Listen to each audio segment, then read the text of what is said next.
Alright. I hit record. We're going. The problem with rating characters on a tier list in this game is that if I'm going strictly off of damage, the tier list isn't really gonna look too different. Like, everything's gonna be pretty close together. Like, if I were to just, like, throw everyone in a spot, right?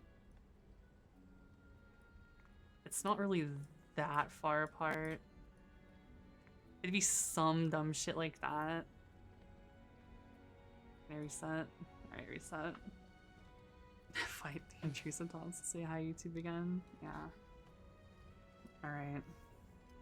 Realistically. Well, I know I can just eliminate tiers. The thing is, everyone can do damage in this game, right? It doesn't matter what character you pick. So, well, yeah, there are outliers like Eugen, who is definitely one of the best characters in the game. It's not strictly because of damage, right?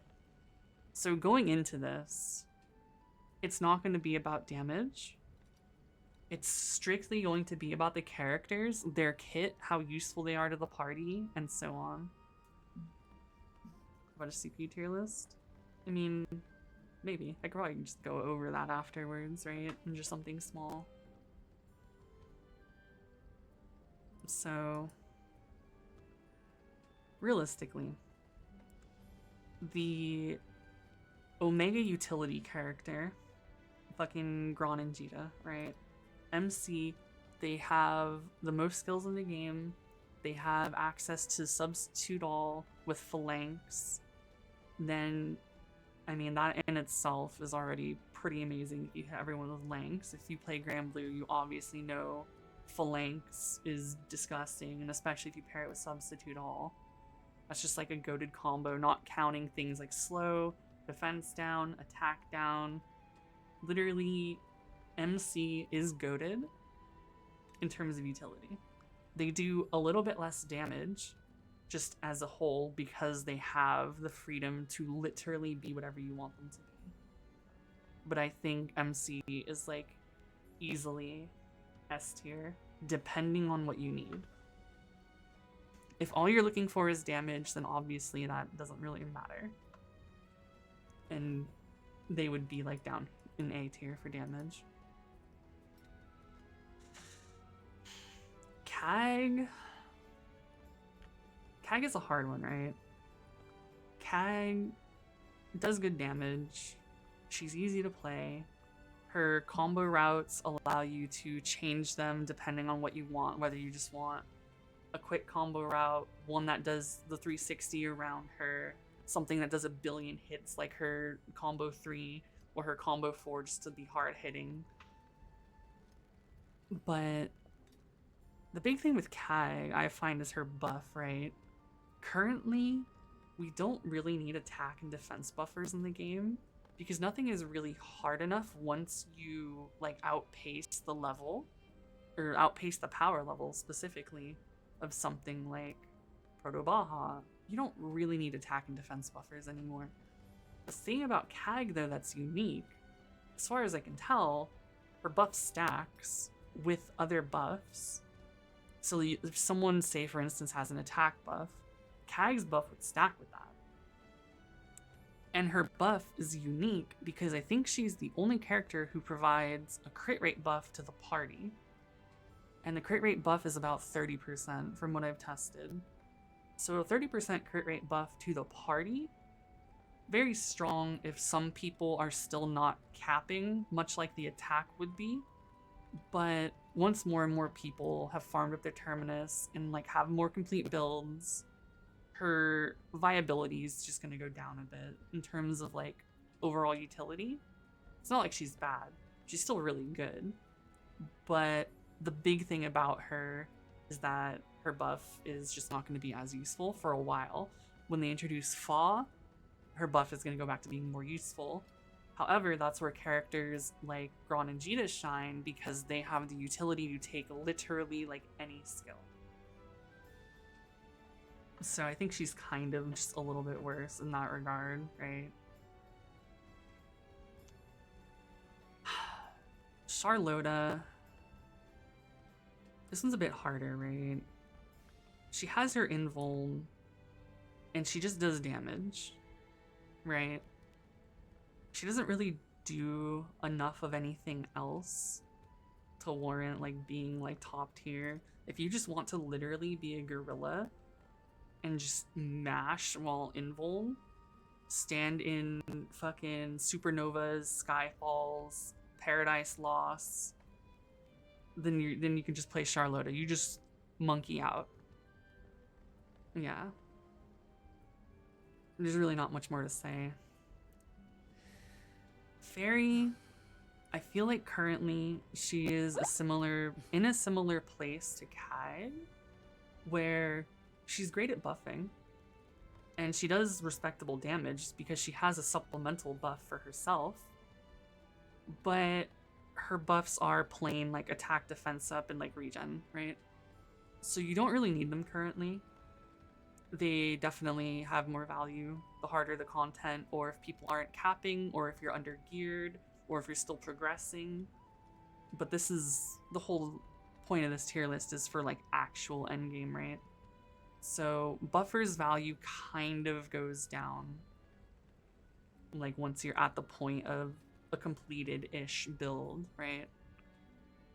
And yeah, I mean, she gains a lot of Skybound art, but most characters can get pretty good SBA gauge gain, right? Ghandagoza, he is a quote-unquote tank, kind of, because he can have hostility up buffs, but he is more or less just a very tanky, methodical, timing-based DPS. He hits hard as fuck. You know, he does damage. He can kind of tank if you like run provoke and stuff, and then have his skill that gives him provoke. And I mean, you do well at that. It is what it is, but we don't really need tanking too much in this game right now. Again, while progressing to endgame, tanking, buffing, all that type of stuff is a lot more useful. But where we currently are, where the bosses basically don't get to play the game, tanks and buffers are kind of pointless. Eid. See, now this is the one. Eid doesn't do anything. Eid is the epitome of selfish DPS. Yes, he has a slow. Yes, he technically has sub-all cover type deal like Gran and Djeeta with one of his hold skills. But for the most part, he does play a bit clunky. You're not always going to have like his utility skills available because he has to go through his dragon form stance. If for whatever reason you're doing a fight and you all of a sudden need the cover all and him to just tank the hits, and he happened to just go into dragon form or be in dragon form and can't get out, well then his utility is literally useless because he can't do it while in dragon form, right? While you can do things like make a near permanent God Knight build or permanent, depending on how good you are with him, it's still kind of lackluster compared to other options if we're talking like strictly DPS and utility. He's just kind of like an attempt to be an all-arounder, but nowhere near as good as the main character. And his damage itself and his utility as a whole is pretty lacking. Like, I would love Eid to be amazing, but I think currently he is a little just lacking overall in like hit strength. There's nothing wrong with him. There's nothing wrong with playing him. It's just in terms of like actual usefulness. You're playing Eid when you can play Percival, not too. Yo. If we're talking strictly DPS, she is absolutely an S tier character. If she is allowed to sit there and turret, or if the EO player is good enough to position themselves where they don't have to deal with mechanics as much, they can get their charge timings proper, they have like a good build. Like Io is like an actual monster. Like she is so far ahead of other characters in terms of damage if played well. But it is hard to do that consistently in every fight under every single scenario. There are going to be times where the boss phases during your star gaze. There's going to be times where you might miss your flowery 7. There'll be times you might miss a charge cancel. Like, there's so many ways that she can get fucked over. Yeah, like, if you play FF14, she's literally Black Mage, but more like old Black Mage. She's like 3.0 Black Mage. You fuck one thing up, you drop a Nokian, and all of a sudden your DPS just tanks through the floor. But yeah, she does get stout armor, and she can obviously get defense up and damage reduction during stout part. So she can kind of just sit and tank shit with a proper build. But a lot of people probably aren't going to have like a fully functional online build for that like specific thing. At least yet. But once they do, she is just insane. Honestly, she's gross. And yeah, you can keep cast while dodging, much like most characters in this game. You can basically repeat the previous action or like a combo finisher or a charge after a dodge.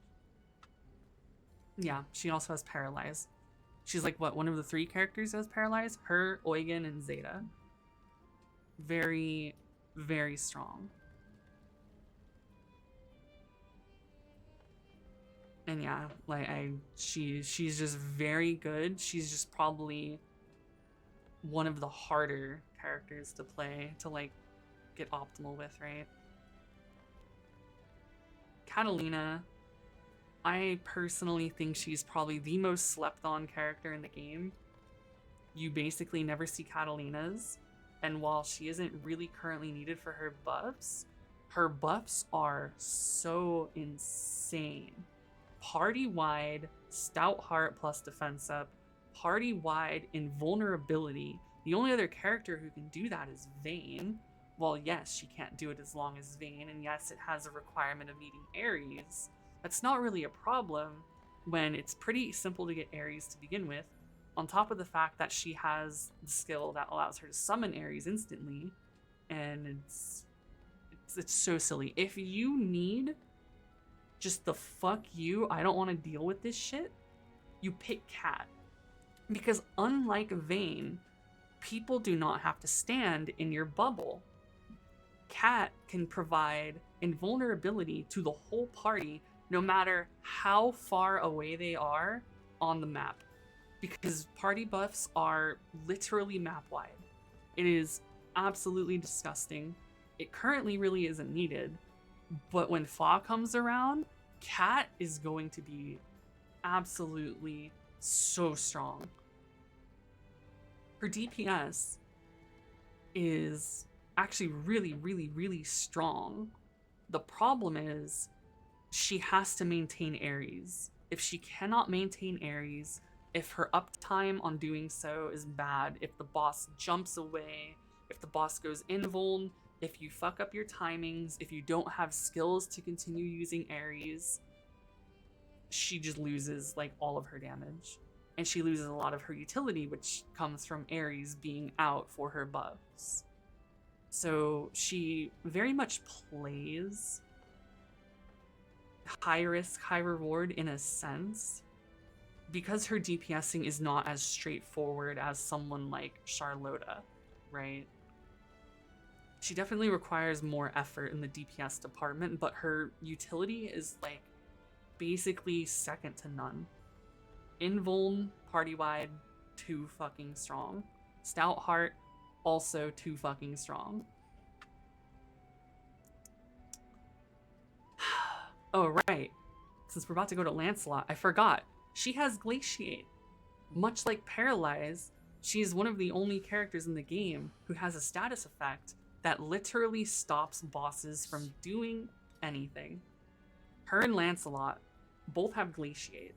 It is an insane status effect to use on bosses. It just stops them. They can't play the game. It's ogre for them. And thus far, it's worked on everything. Chances are it'll work on Fa. And yeah, if you ever need the white woman to save you, Cat's got your back.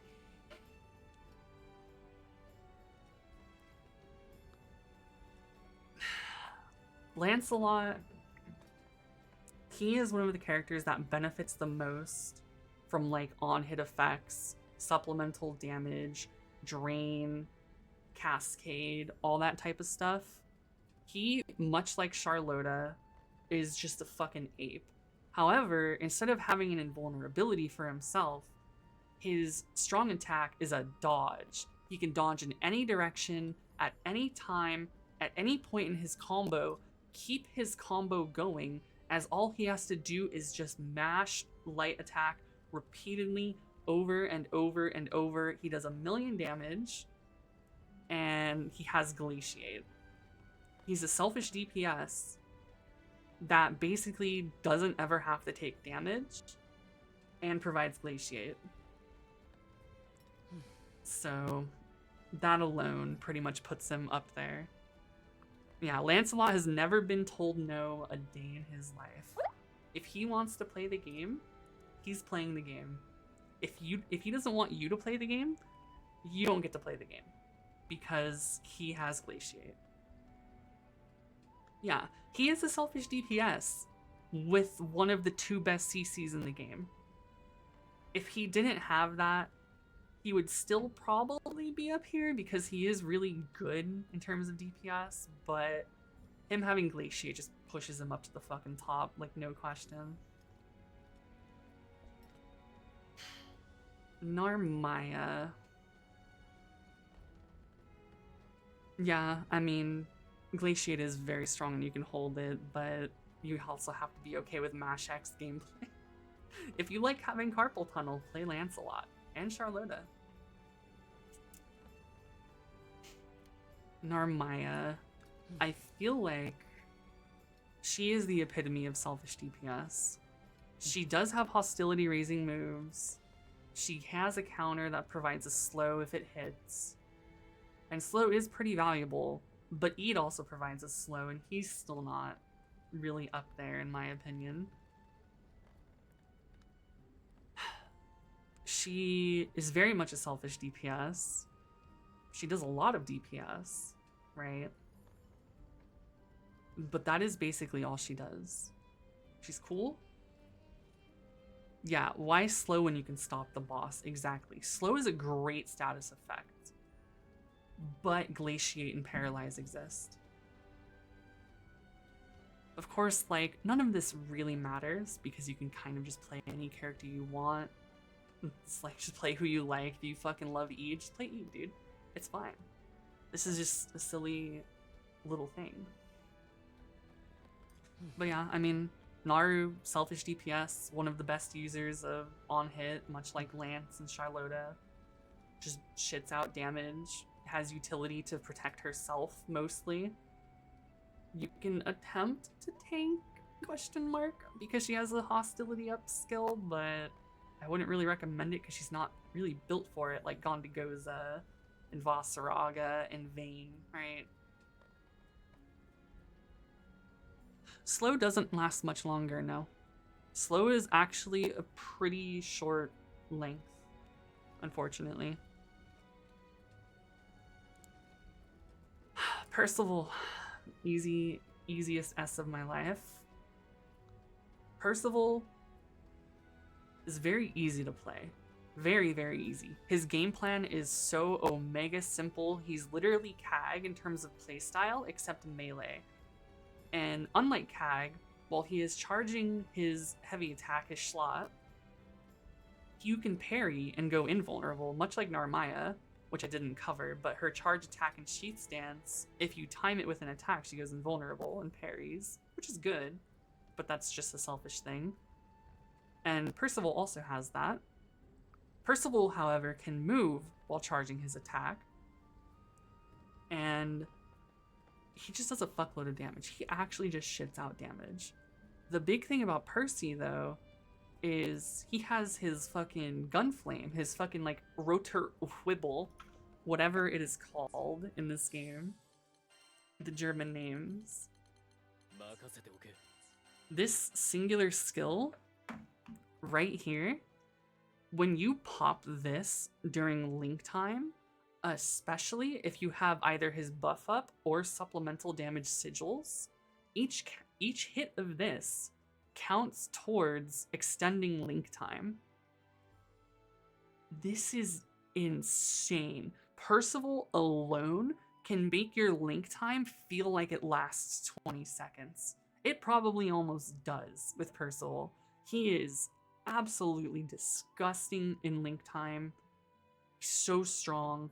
And not only that, his skills, which allow him to charge faster after their use, obviously fill up faster in link time. In link time, he is just a monster of monsters. And he's hot. What fucking more do I have to say? He's a selfish DPS, but he literally is like the sole character you ever need for link time to just make it last forever. It's so good.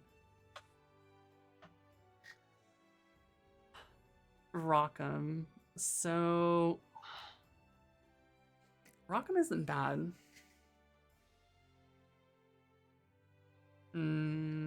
I feel like Rackam, though, goes somewhere between A and B, if I'm being honest. Rackam is probably the best character in Slimes. Absolutely. He is a godlike slime character. If you ever need a slime, just invest into your Rackam. He can AFK farm well. But in terms of like fights and what he brings to them, he's just another selfish DPS, but ranged. And that's kind of it. Like, he doesn't provide anything super amazing like anyone else on the list. For the right quests, the right fights, he's amazing. Definitely a good character to have, but he's just kind of outclassed in anything he wants to do.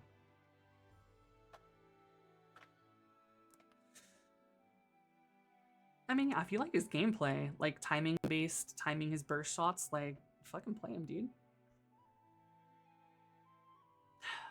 Rosetta. I feel like Rosetta is literally just a worse buffer. She is a worse Cag, she's a worse Ferry, she is a worse MC, she's a worse Katalina.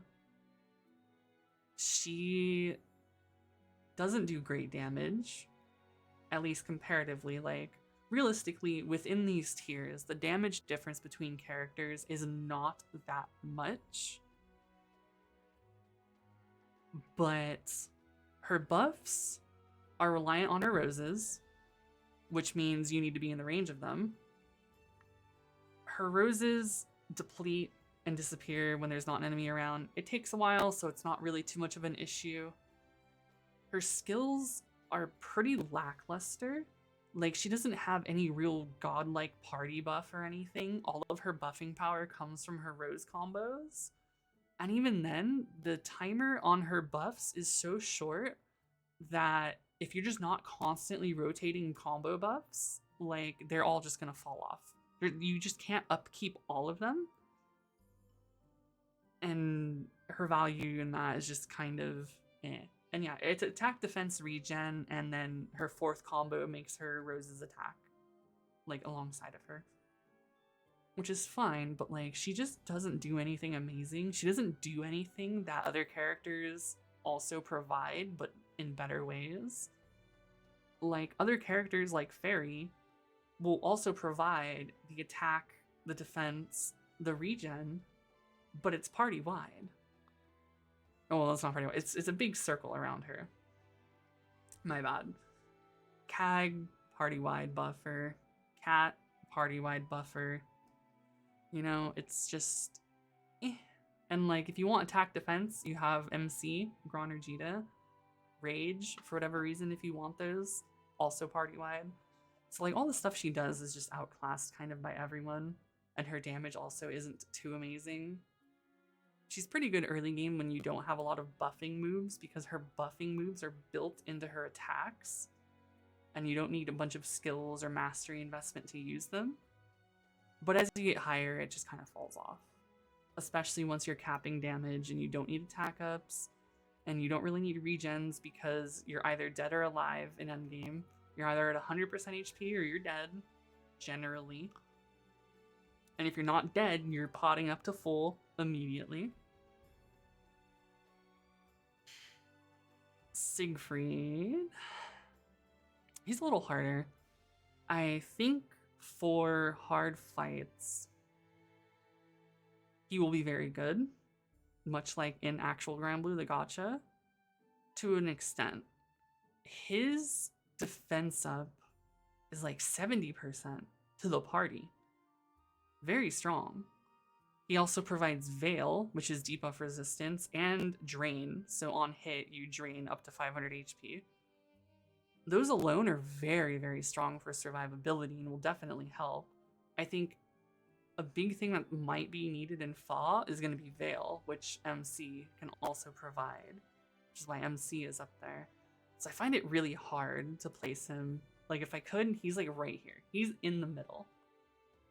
He is absolutely between S and A. He does really good damage. He has very good utility skills. He's self-sufficient. If I really have to place him, it's probably closer to S than it is A, but it really is between the two. He is just very good overall. His Drain buff also stacks with Drain Sigil. There you go. If you have Drain Sigil plus his, that's 1,000 health you're draining. Yeah. He's just really solid, really good all around. He has what? He also has defense down. Did he have a slow? I think I'm misremembering maybe. Like, he just has a lot of stuff in his kit. And he's just solid. Vane, S tier. Next character. No slow. Okay, so he only has defense down. So, Vane, he's the second character in the game who has invulnerability. However, it requires you to stand in his bubble. But the bubble lasts very, very long. And if you're used to playing FF14 again, much like certain bubbles that you can place on the ground in that game, if you walk into it, you gain the buff. When you walk out of it, the buff has a timer. So you can walk into his buff to become invulnerable and then walk out, and the buff still lasts for about 5 more seconds. So you can essentially cheese fights and certain mechanics by just walking in and out of it if you really needed to like have better DPS uptime and stuff. And this also means that when his bubble runs out of time, they're still invulnerable for about 5 seconds after the bubble goes down. That shit is insane. Like, it's fucking ridiculous. Yeah, you have to stand in the bubble, but that's a small price to pay for full invulnerability for like 20 plus seconds. It's absolutely insane. He has a bunch of self buffs, attack, defense. He has his soul eruption when he's low HP. He full heals himself, buff attack, defense. He buffs hostility because he's a tank. His special mechanic is that he blocks when he uses his heavy skill. Yeah, it's not a perfect block, so you can't pair it with like the resilient sigils and stuff, but it's still really fucking strong.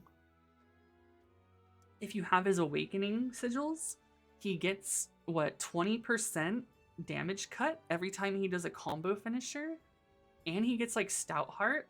Like, this dude is literally built to just say fuck you, I take 8 billion damage, and just walk away without giving a shit.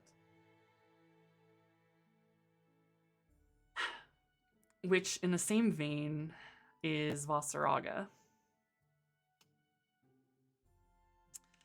Vaseraga is very similar to Ghandagoza and Vane in the sense is that he has permanent stout heart and then like attack defense up and shit, right? Because of his scythe buffs.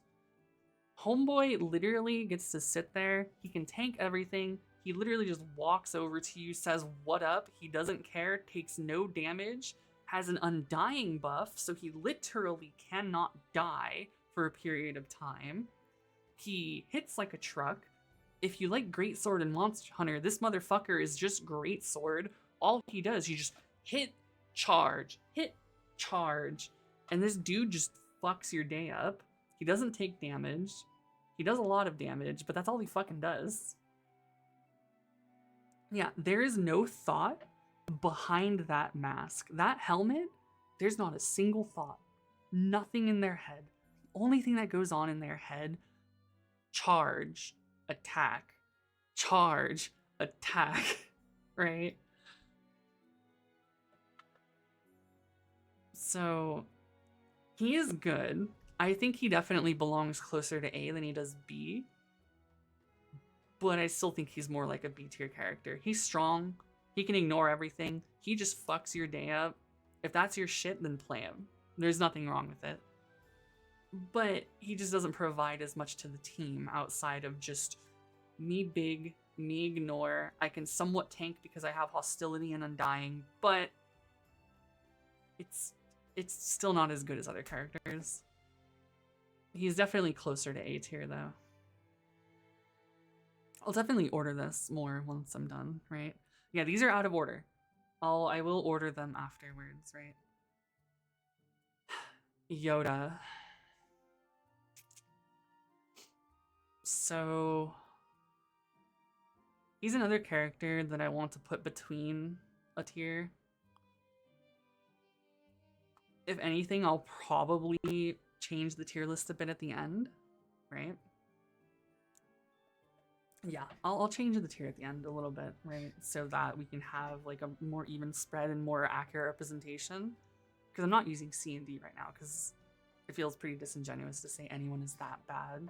Because no one is bad in this game. It's just a matter of preference. No one is needed. You don't have to play Gran if you want to play fucking Rosetta. You can play Rosetta. Play her all you want. She's perfectly fine. She could do well in anything. It's just in terms of like overall team utility and what they could possibly provide, but it doesn't ultimately matter. Every character in this game is viable. Literally play anyone. Yeah, the tier letters mean nothing. It's just spacing. So if we are talking about Yoda, he has a party-wide mirror image. I think he's like the only character in the game that can provide mirror image, which lets you dodge one attack. Very good. Especially helpful if he sees like your party member fucking up like a supernova or something, or they're about to get hit by something really silly, or something like they're like paralyzed in a Tamagod and they can't avoid an AoE, and it's just like, oh shit, I can save the homeboy. So he could pop that, and it's party wide. He has a ton of self-invulnerability, and as you continually attack with his light attack, each time you do a combo finisher, his whole combo string gets one light attack shorter until at the end, once you've like stacked his attacks up enough, you do light attack, heavy attack, light attack, heavy attack, light attack, heavy attack, and every one of his heavy attacks has a very generous window of invulnerability. So he literally gets to sit in your face and say, fuck you, with like well-timed attacks, right? He's just a very, very good attacker. He requires time to stack up his, you know, basic attack to where he's just doing attack heavy. But he is still very strong. You've seen him sit inside Marshall's spear for its entirety. It's called, yeah, exactly. Like during like DM mechanics, you know, like desperation moves like Galanza and Mogliel. And when everyone else is dodging, he's just like attack, heavy attack, attack, heavy attack, attack, heavy attack. And he just ignores the whole fucking mechanic. He doesn't have to give a shit. Homeboy is playing his own game, which is why I say he's closer to us. And why I'll sort the tiers a little better afterwards. Zeta. This is a hard one because she's one of the 3 characters in the game that provides para. Outside of her paralyze, she doesn't do anything. Nothing worth writing home about. She's a selfish DPS. She gets hit a lot less than other characters because she's in the air a lot. She is fun to play if you like doing loops or you like fucking Insect Glaive and Monhun. Like aerial Insect Glaive specifically. She's a solid character. She provides paralyze, which is very good. But other than that, she's just a selfish DPS. Alright. Eugen, honestly, I think he's the best character in the game. Currently. For what we have in the game. For the fights we have in the game. He literally shits on everything. He can plant himself in sniper mode, do a billion damage. He can cleave multiple adds. In Proto Baja, he can laser from one end of the Grand Cipher to the other end and just cleave every single crystal. He solves the entire Arcadia for you. He can paralyze. He has super burst windows with his grenades during link time. He's ranged, obviously strong in its own right. It's insane. He does way too much damage to way too many targets. He has on-demand paralyze that's easy to hit because he's not required to be either in melee range like Zeta or have to like hard aim it with like a circle like EO. It is insane. He gets all of that for free. He, much like Percival during link time, helps link time last a very long time. He just kind of has everything except like super defensive utility like Katalina and shit like that. But a party of 4 Eugens is probably like the fastest speedrun team in the game currently. I can't imagine anything better because you can just ignore mechanics, ignore phase changes, just quad paralyze, firing squad bosses down. Literally, if you see an Eugen in your run, you're in very good hands because he is a very selfish DPS that makes every other person's life infinitely easier because he can just do it all himself. He is truly the grizzled vet who's like, don't worry, fam, I got this. Right? So yeah, he is very, very, very, very, very, very, very strong. Of course, if he can't hunker down in sniper mode, his damage will go down a little bit, but that really doesn't change much. He does so much damage regardless. He has so much utility. He has so much cleaving power. He has just... he's so loaded. And it's very, very strong regardless. So, realistically, Eugen abuses every busted mechanic in Relink and abuses it maliciously. Yeah. Whatever you can abuse, whatever mechanics you can abuse in Relink, he literally does. And he does it very well. So, ultimately, the tiers don't fucking matter. There's no like S tier, there's no A tier, there's none of that shit. This is literally as simple as spacing just between like who is a little bit better than others, right? So 5 tiers I feel is more needed for this because we have characters like Yoda who would definitely go here, Cag, Ferry, right? If I am ordering characters, where is the thing? Can't I add a tier somehow? I'm not a tier list monster like everyone else. You can? Where is it? Am I blind? Let me change my background color. Oh yeah, there it is. Add a row above.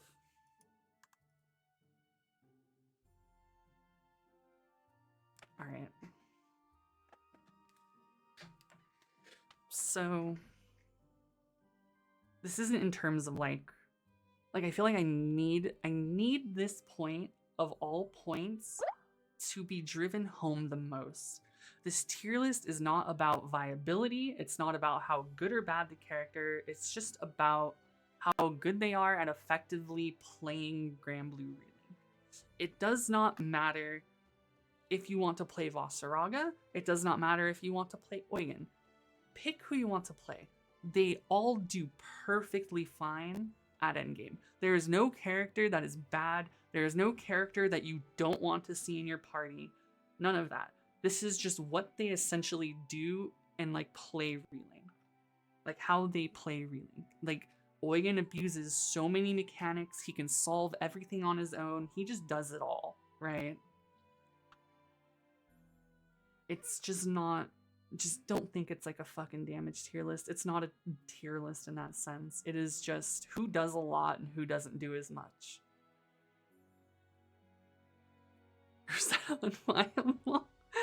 What does Eugen abuse? Basically, I mean, I just went over it, right? But he has Paralyze on demand. It doesn't need to be aimed, or you don't have to be in melee range to use it, like Zeta or EO. He extends link time a ton, much like Percival. He can literally hunker down in sniper mode and do 8 billion damage to anything he decides to do. He helps push phases super hard. He gets to break super easy. For mechanics where there's multiple enemies, like Arcadia's in Proto Baja, he can sit in one corner of the ship and shoot the entire ship length to the other corner and just completely solo Arcadia. That's it. He can literally solo the whole phase. Period. It's ridiculous. He does everything. If we're talking strictly in terms of abusing the game, he is the one who brings the abuse. 4 Eugens, absolutely disgusting team. Everyone wants to see an Eugen. John Cranboot. But yeah, like, it's crazy what he does. So, but yeah, this isn't about like damage or your character is viable or not viable. It's just simply how much do they do in Relink outside of just playing the game. Like how hard do they abuse Granblue Relink's mechanics and bosses?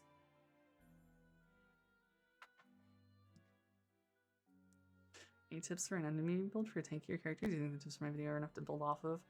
I think it's enough to build off of because Enmity, Garrison, Aegis, I mean, basically there's Stronghold and Stamina for max HP, like high HP value stuff, and then the opposite, there's Enmity and Garrison. Enmity and Garrison, you do more damage when you're lower HP, you take less damage when you're lower HP, and in the case of like Vaseraga, who has permanent Stout Heart, you can take Steel Nerves, where you take 15% reduced damage during Stout Heart, so he has a permanent 15% damage reduction type deal. But other than that, like, it's pretty much the same. It's just minor swaps between things that more synergize with like their desired playstyle.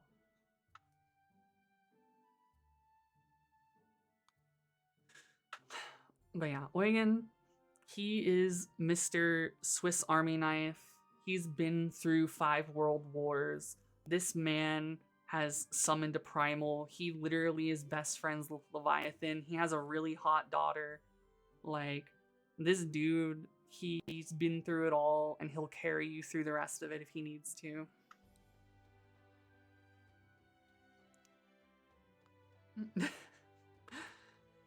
MC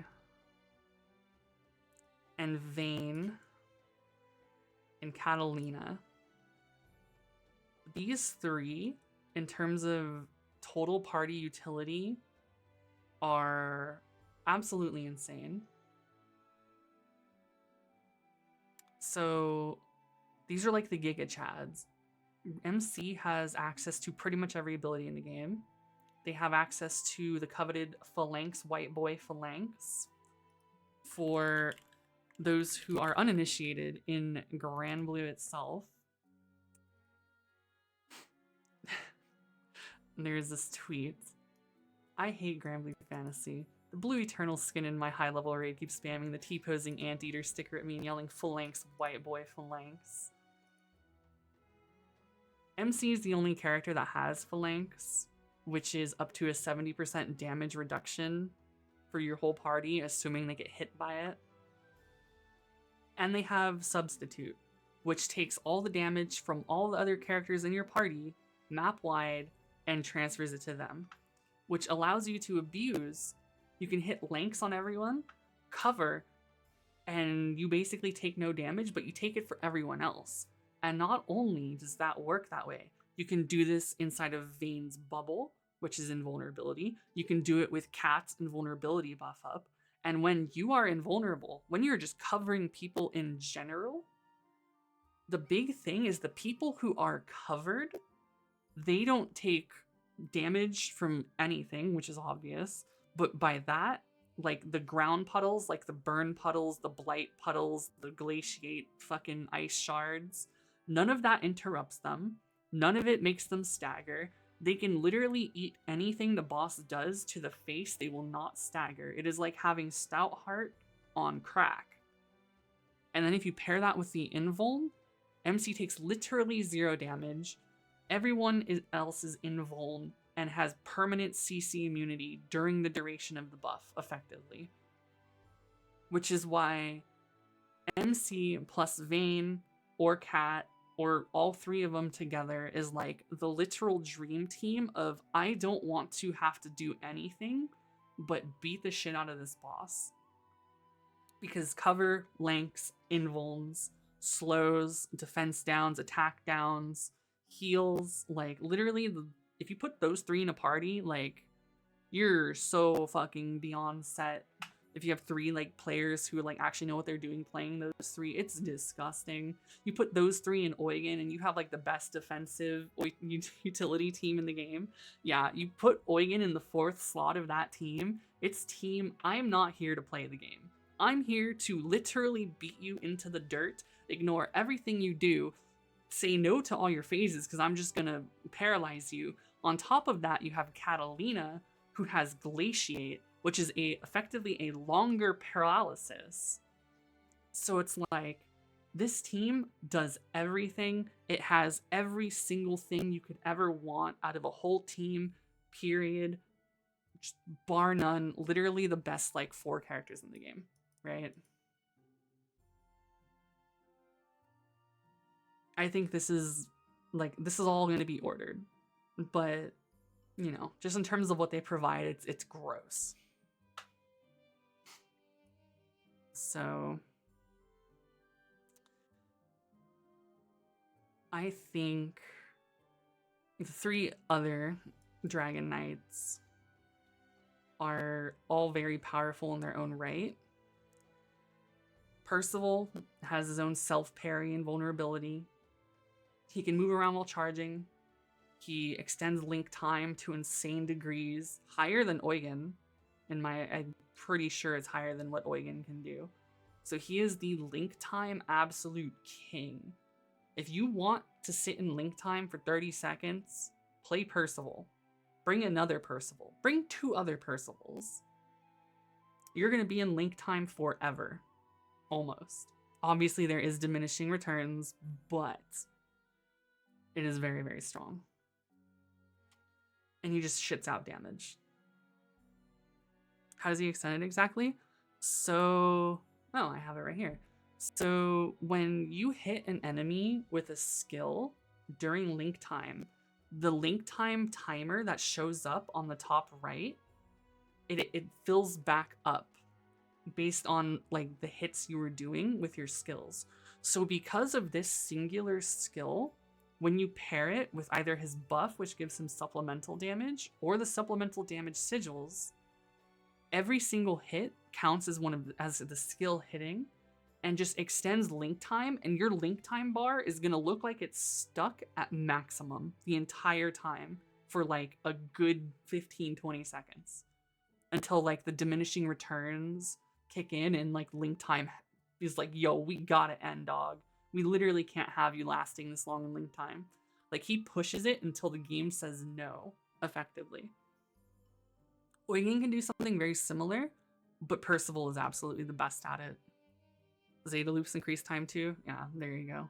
I don't think it's going to be as good as Percival, personally, but he is the king of link time. Absolutely the GOAT for link time. Every character can extend it with skills and stuff, but specifically Percival just has the best way to do it, especially because it's a set and forget. He throws it down, he can charge his Schlatt right after, next skill, Schlatt, next skill, Schlatt, then he has his gun flame back, he throws it back under Schlatt, and like, he gets like 3 full rotations in link time. It's gross. Lancelot, high DPS. If you're a god, you can literally play him and never get touched. He doesn't care. He does not ask for consent. And he provides Glaciate, the tied for first most powerful debuff in the game alongside Paralyze, like Eugen provides. So, very greedy DPS. Never has to care about getting hit if you're good. Has Glaciate. Seigfried, his value is going to go up the more you're in like the progression phase of a fight. So like when Fa comes out and people are learning it, his value is super high. He provides a ton of defense to the party. He provides Drain, which stacks with Sigil Drain.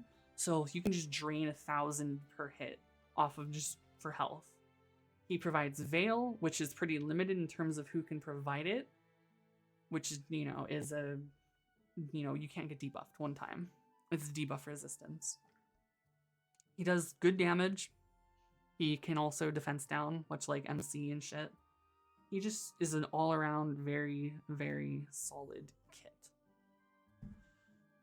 Io, she is probably the biggest selfish DPS.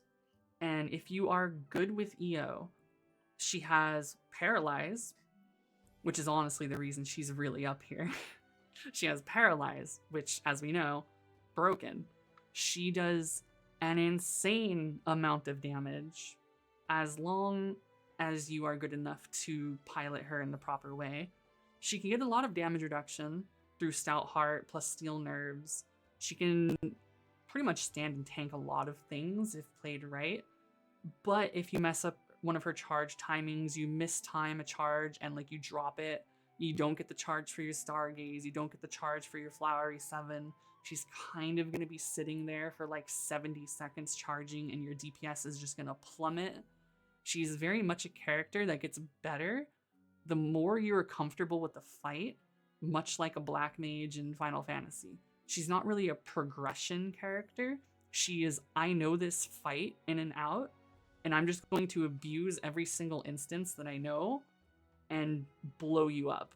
And she does 1 billion damage. So she's hard to play. Definitely easier once you know a fight better. And she has Paralyze. You mean, it's Paralyze. You loved progging with Black Mage? I mean, look, if you're a Black Mage only main and you just prog Black Mage, you don't give a shit, and you love optimizing super hard and just learning a fight, I mean, fuck, play Io, dude. It's all you. It's all you, man. So Yoda, he provides Mirror Image. He's like the only character who can provide Mirror Image in this game, which is just a one-hit dodge all. So it's good for emergency situations, but he is pretty much a strict, near almost full uptime and vulnerability DPS, which is very good. It takes him a while to get to that point, but if you play him well, much like if you play Lancelot or Io well, he's a fucking machine. He'll never get hit because he is invulnerable over half the time, if not far more than that, depending on how good you are with him. So he is just an absolute DPS machine who's invulnerable, but that's all he really provides, is damage. Okay, well, playing Lancelot well requires you to time his dodges, at the very least. Of course, he is just a spam X character, but, you know, we take it.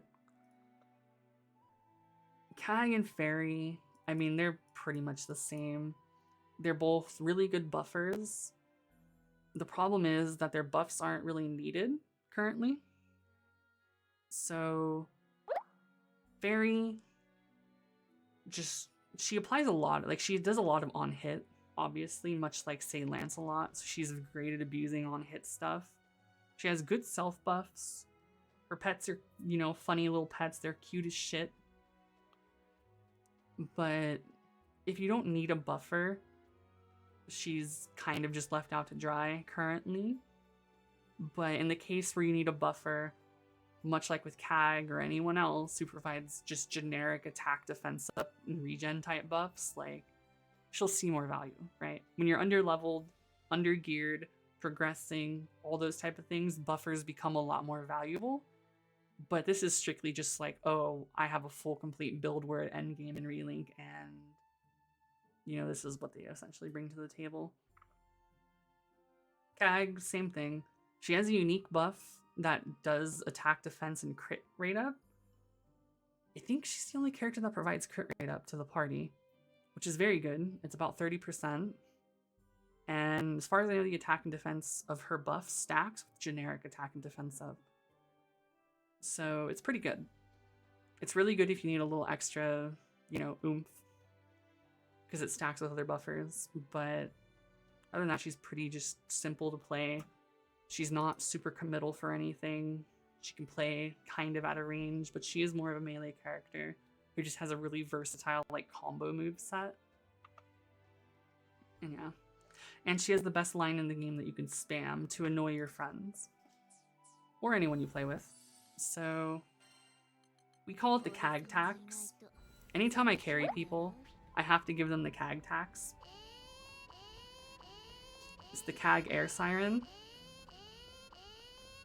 It sounds like a car drifting around a corner. It sounds like an air siren. If you have 4 Cags, you can annoy literally everyone. It's a curse that definitely follows you for life. Yeah. So, Cag Tax. That alone puts her up in S tier, but realistically, she's down here. She's good. So, these ones.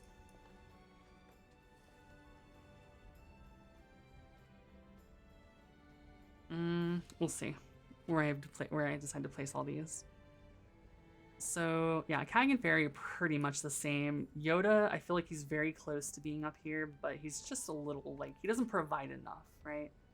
Very good damage, very good solo sustain. He just doesn't really provide as much as these, like, other 8, right? So Narmaya and Zeta, you're both very selfish, relatively safe damage dealers.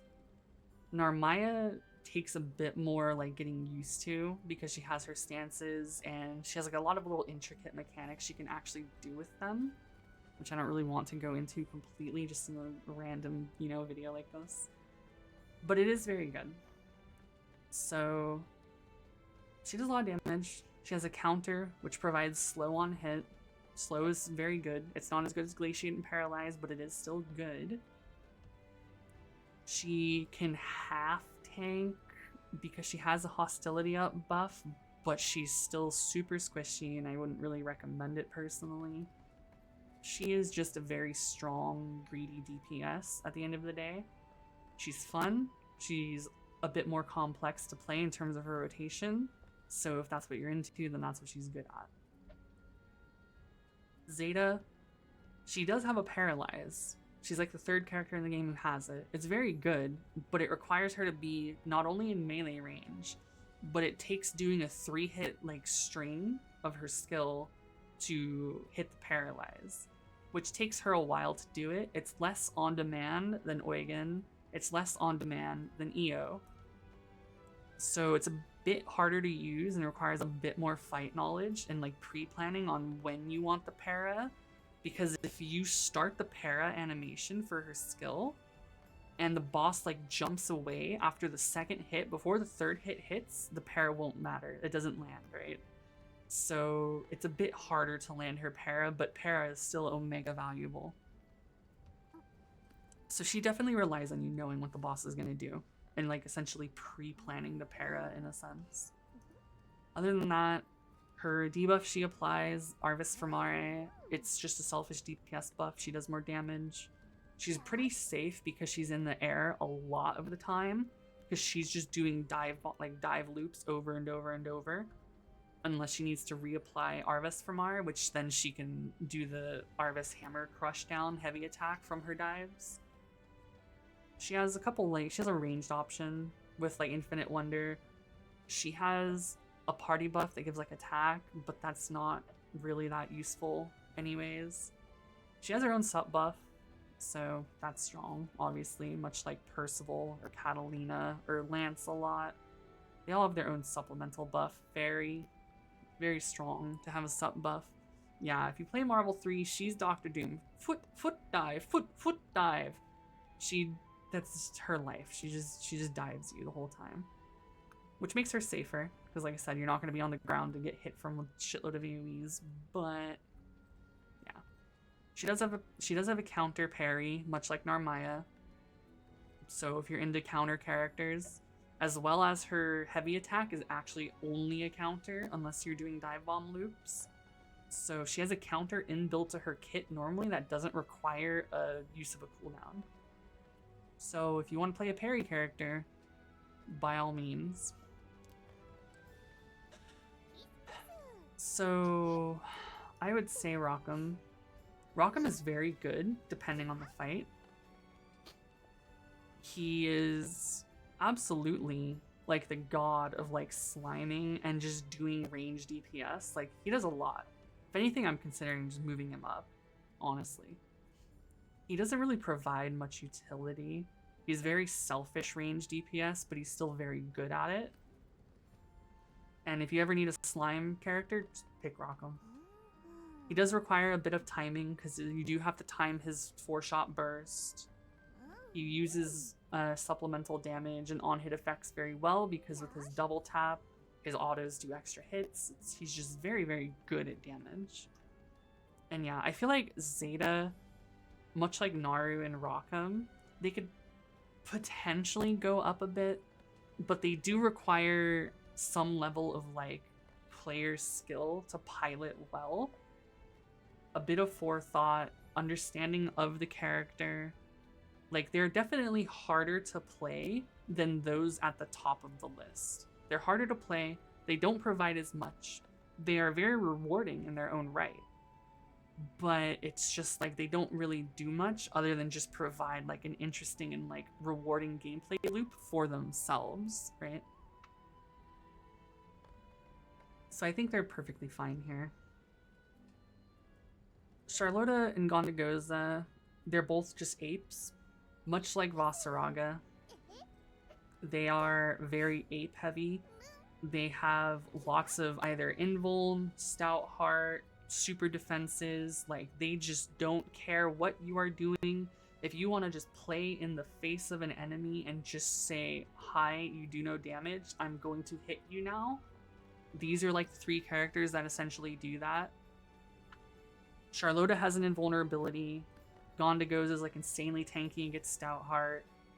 Vaseraga has permanent stout heart, which means you can have steel nerves and just literally infinitely take 15% less damage forever as long as you have his scythe buff up. Very, very good for selfish DPS. But that is all they really do. They are selfish DPS. In the case of Ghandagoza and Vaseraga, they're slower characters.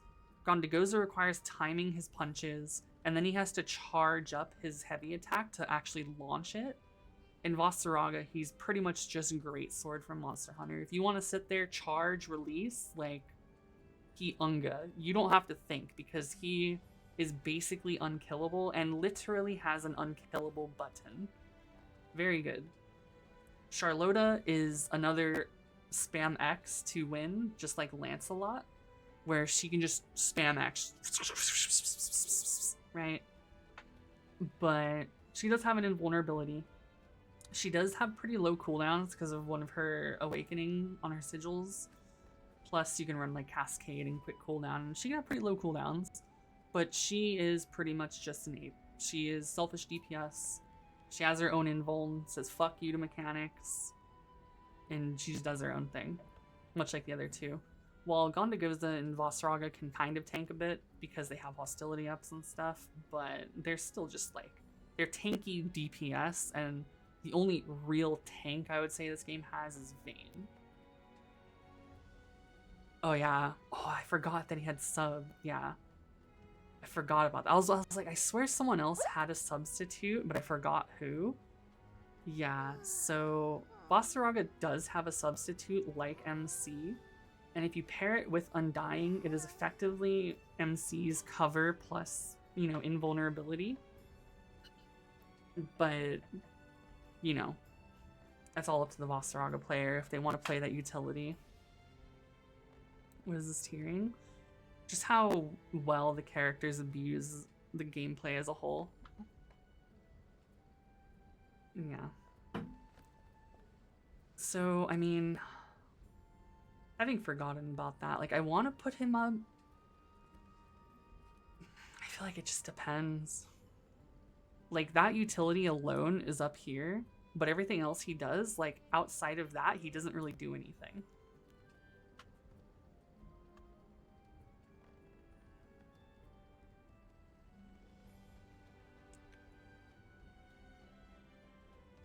Just for the cover Undying, you can definitely go up a bit, I feel, but yeah. He's a team player when he wants to be. Yeah, I mean, that's an apt description. Most of the time, Vaseragas are never going to be team players, which is why I've never seen a Vaseraga be a team player, because me sit here, charge attack, do big number, and like that's all they can really think of because there's no thoughts behind those eyes. In that helmet, there's not even a single brain cell left behind, you know, Vaseraga players' helmets, but they do have that utility, which is very good. But okay, yeah, he can go there. He can have that. He can literally have that. That's really good. So, Ede and Rosetta. Vaseragas only want one thing, and it's to see 1,000,000 damage with exclamation points at the end. Absolutely. That is literally the only thing they want. It's so disgusting. They just want to see big fat number with exclamation marks. So, Ede, he wants to be a tankier, like, utility character because he also has cover on one of his charge skills,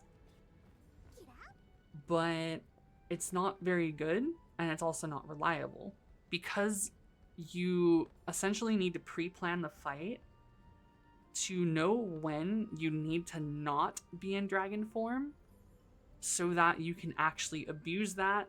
It's also only a circle around him, much like Vane's invulnerability is a bubble, which is effectively just a circle on the ground. It's very good if you can get people to stand in it, but it's also not going to help a party so much that, like, he deserves to be way up there, because it's not global range. It requires people to step into your bubble, and you can hold it for a while, but it requires a lot of forethought and knowing when you're going to need it, on top of having your team participate in the cover, as opposed to Gran and Djeeta or like Vaseraga, who just pop that shit and they're just like, yep, what's up? I'm taking all the damage. So it's kind of not great. He can be a bit of a skill spammer, which is pretty fun, especially because he, you know, always gets to do his fucking flurry slashes after spamming skills. A big issue, I think, is that his dragon form, like, you love it or you hate it, maybe you don't care about it, but you don't get to change the skills in dragon form. If you could potentially change the skills in dragon form, I think you'd be a bit better. But because your skills in dragon form are set, it's just kind of unfortunate that you have to go through that phase, and no matter what, that phase does last a while. You have to get like 4 finishers off to get out of it. So no matter what, you are stuck in Dragon Phase for a pretty substantial period of time. It really sucks. The fact that we can't effectively either choose to play like a Godmite playstyle, which is the form after Dragon Form, or a Dragon Form like specific fight, or a Dragon Form specific playstyle through like sigils with like his awakening sigils, it's really unfortunate. I think he would be amazing if you could pick the playstyle you wanted to play. I personally fucking love Godmite. He's so fun. He's so cool.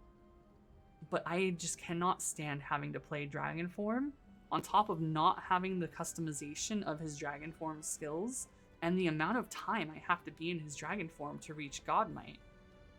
So he's very much a selfish DPS that wants to be like somewhat team useful, because he has a slow, he has the cover, but it's only in a limited range around him that he can cover. It's just, he doesn't really do anything outstanding. If you like having fucking multiple transformations and shit, like, it's obviously your dude. Me personally, it's just not it. He doesn't do enough damage either to warrant, like, being a greedy DPS. Like, he doesn't do EO damage, he doesn't do Eugen damage, he doesn't do Percy, he doesn't do Lance, he doesn't do Yoda, he doesn't do, like, Naru or even Zeta. Like, I have fully invested into him. He has his Awakened Terminus, entire, like, full Awakened. He has literally everything done. He has a great Overmastery. I've played multiple builds with him, like either full quick cooldown plus Cascade so he can have permanent Godmite on his own. I've literally done everything with him, and he still just comes up short because you are forced to swap between Dragon into Godmite. And Dragon is so very underwhelming as a whole. It's just, he's clunky. You can't customize Dragon. He doesn't provide any utility. He doesn't do enough damage. If you like him and he's fun, fuck it, play him. Like, the damage difference between the top and the bottom is not substantial, because Gran does about the same amount of damage. If this was a damage tier list, Gran would be like right here. Ghandagoza would be like up here. EO would be up here, right? Like, the tier list would definitely be a bit different if it was in terms of a damage tier list, but it's not, right? This is just a how good do they abuse the game in its current state type of tier list. So in terms of damage, if that's all you care about, none of it matters. Just straight up. Rosetta, her buffs are dependent on her roses. Her roses can also have a super tiny range. They require manual placement. She does have 2 skills that do replace them. One places 3 in front of her and the other places 3 around the boss. They do wither without boss presence. Her buffs don't last very long. If you ever stop doing her combos, then your buffs are going to drop. Her buffs are generic attack, defense, regen. They're not very good. It's obviously good for progression or undergeared stuff, much like Ferry or Cag and so on. However, it requires player interaction, which is hard to get players to do, much like with Eid's cover. It requires player interaction, so it's not just a universal party-wide buff.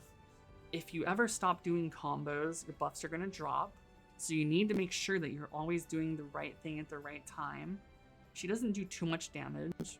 Her self buffs are very, very lacking. Her best buff is her Iron Maiden, which gives her Stout Heart and her Rose's attack. It's not very good.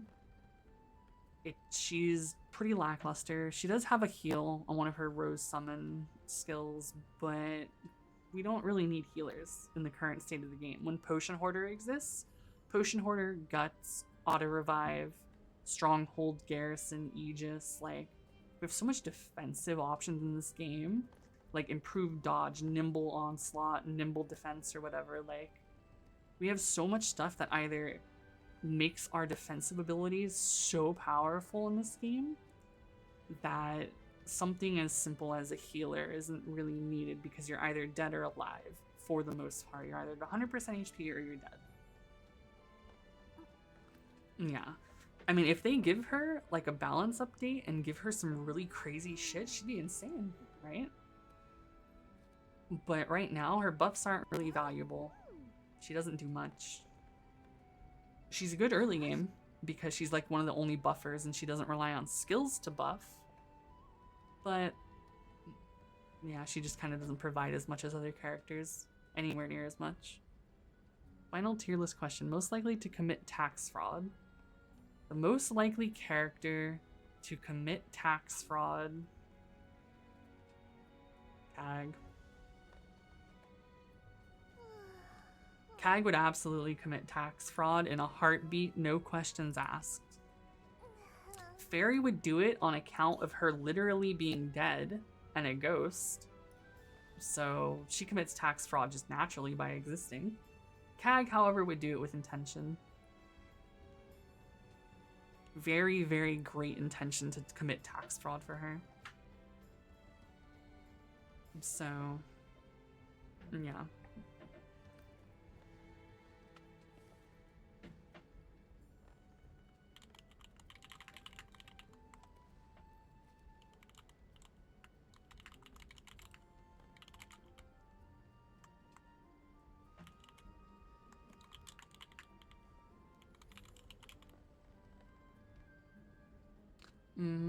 I don't know what I want to put here.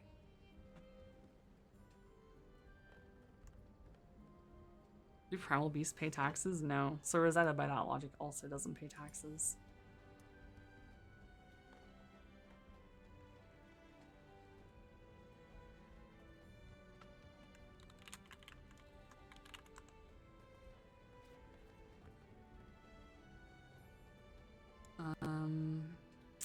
Where would I put this at?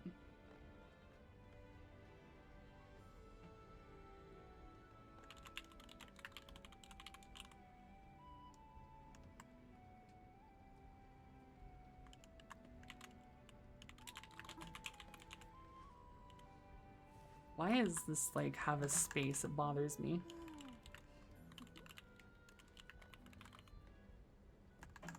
Heavily. If I could type, that would be great.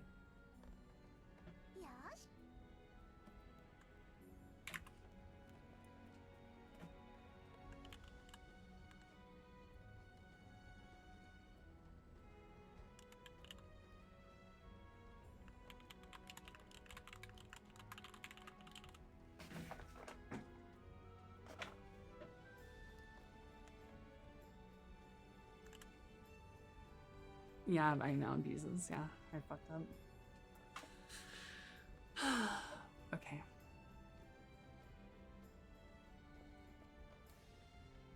So, I think it's pretty accurate. Obviously, it's not a damage tier list. Like, I've got to say this like 38 different times so that people are not like, oh my god, this person said damage, they do literally nothing, or this character is the best damage dealer in the game. No, it's not about damage. It's just about how well they play the game, how well they abuse the game, and what they provide to a team.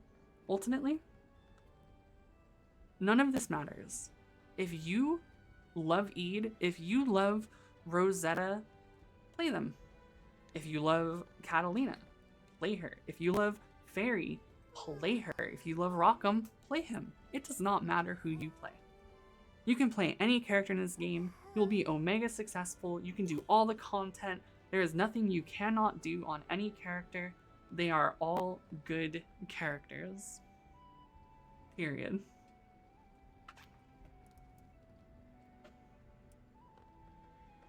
Katalina has Glaciate, which is one of the 2 strongest debuffs in the game. She has party-wide invulnerability, party-wide stout heart plus defense.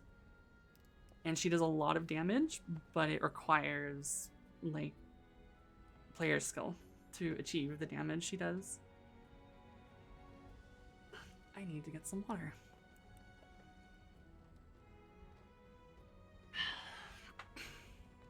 But yeah. So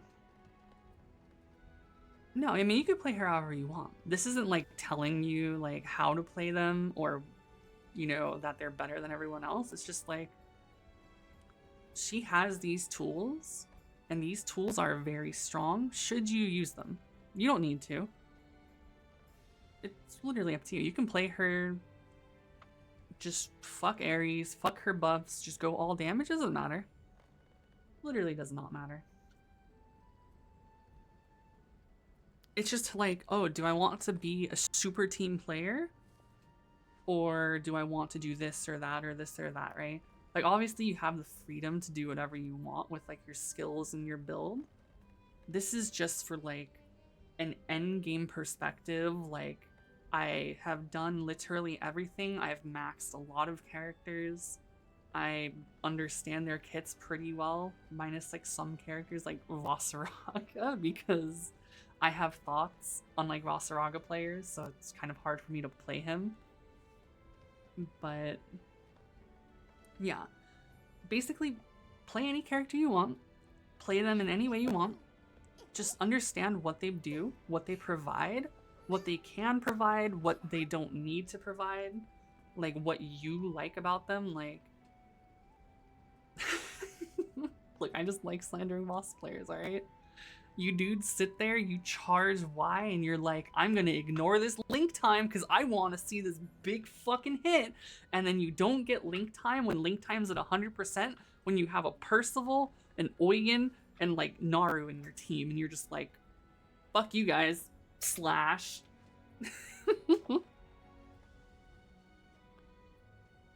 That's why I say you have no thoughts in your fucking head.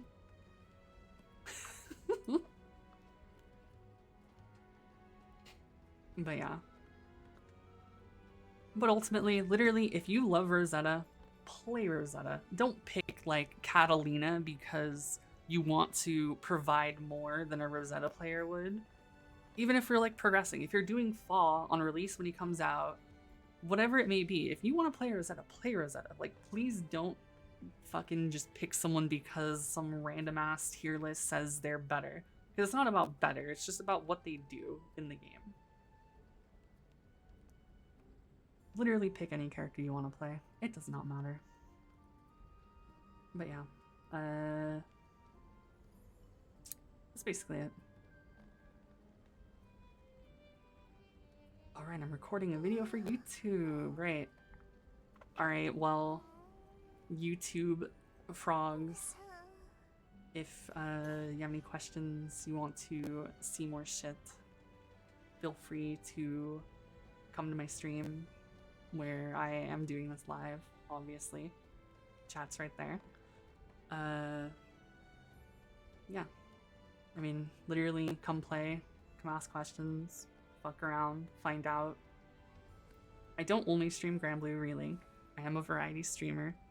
Play a lot of fighting games, play a lot of literally anything I want. So don't just expect me to be only Granblue Relink, but yeah. Have a good day, wherever you are. YouTube, your game sucks. Damn, you guys are gonna have to hold that L.